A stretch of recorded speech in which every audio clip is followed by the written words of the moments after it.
James Gunn is dabbing on all the supposed leakers. I should delete my channel and myself.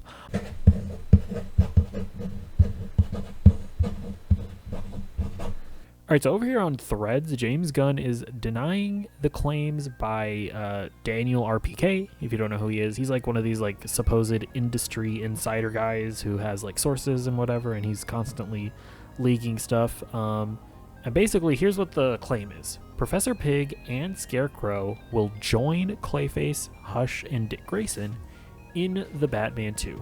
And James Gunn just went in there and was like, nope, totally made up. And it should be noted that this is kind of vague, right? He's not specifically saying that all of those elements is not true. He's not saying that none of those characters will appear in the movie. I think the only thing that we can really take for sure from this is that Scarecrow and Professor Pig will not be joining those specific set of characters, right? That all of these characters will not be in the movie. I still think it's possible, at least just judging from that statement, that some of those elements may be here. But I kind of just wanted to take this opportunity to, talk about the Batman Part 2 and really try and temper people's expectations. But also just talk about these like anonymous scooper accounts and why I've kind of stopped listening to them. Alright, so first of all, let's talk about the Batman Part 2. People need to wrap their minds around and set their expectations accordingly, because Matt Reeves has consistently said that his Batman universe is grounded, and I do think that people are maybe getting their hopes up a little too high when they're fantasizing about a Mr. Freeze in this universe, when they're fantasizing about a Clayface, even when they're fantasizing about a Dick Grayson. I think people really want these fantastical elements to be a part of this Batman universe, and I'm not saying that I wouldn't mind it, and in fact I'm kind of at a point where I'm kind of over the Christopher Nolan side of things, where it's like everything has to be scientifically provable or at least kind of explainable or whatever. It's like, no, you can just have like a clay monster. It's fine, dude. If you have Mr. Freeze, you can just give him a freeze gun. But I will say the one element where I just don't know how well it would work would be Robin. The tone that has been set up in this universe is such that a child Robin would feel really weird in this universe. Like, I'm just trying to imagine Robert Pattinson's Batman taking a child to like investigate a murder or fight like the Penguin. The Penguin is going like, hey, vengeance! Oh, I see you got a kid there with you. It would just feel really weird. Like, I just don't know how a Dick Grayson would work. Now, I mean, obviously you could adapt it, right? You could just have it be like Bruce like adopts a child maybe and doesn't like turn him into a Robin until he's like of age. Like that maybe could be something that you build up to. Like, you probably shouldn't have a Robin that's at least like 16.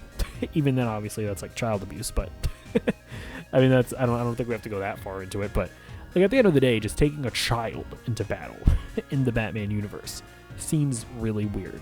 And I think it'll probably play better in like the DCU Batman movie, Brave and the Bold, where we know we're going to get a Damian Wayne, because that is going to be, I would assume, a more heightened universe, right? More that's leaning more into the fantasy. So I think a child that has been trained by the League of Assassins and is like a little ninja already, I feel like that's just going to be a lot more believable than Robert Pattinson's Batman adopting a child and making him fight mobsters and serial killers and whatnot. And I'm seeing people get really excited about the idea of it, but I just don't think that Matt Reeves is gonna want to do that, because he has been so adamant about his dark, gritty, grounded universe.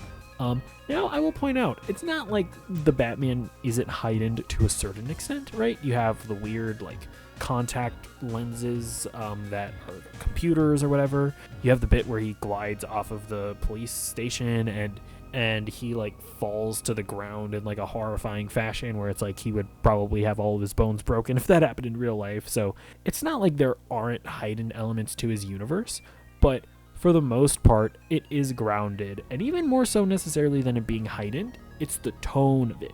It's the tone that is just brutal, and again, a kid would just feel weird there. And then when you get to the fact that Daniel RPK, he's reporting it, and James Gunn is just like, nope, completely untrue. I'm at the point where I try not to get too excited about rumors and leaks that come from these anonymous scooper accounts, right? Like you have Daniel RPK, you have like Can We Get Some Toast on Twitter and whatnot. And these people that are anonymous, that I'm not saying that they're lying, I'm not saying that they're like frauds or anything like that. I don't know, but I don't know. And because of that, I'm not gonna like hear something that they say and get super excited about it. You know, if Daniel RPK came out tomorrow and said that Alan Richman, you know, the guy from Reacher, is gonna play Batman, it's not gonna do anything for me. I'm not gonna get excited or feel super negative about it, because I'd really rather just wait for it to be reported by Variety or The Hollywood Reporter or James Gunn announce it himself. And at that point, be like, oh, okay, this is official. Now I can put some emotional investment into this because it's real. It's happening. So that's also just kind of my my attitude towards scoopers at this point in time.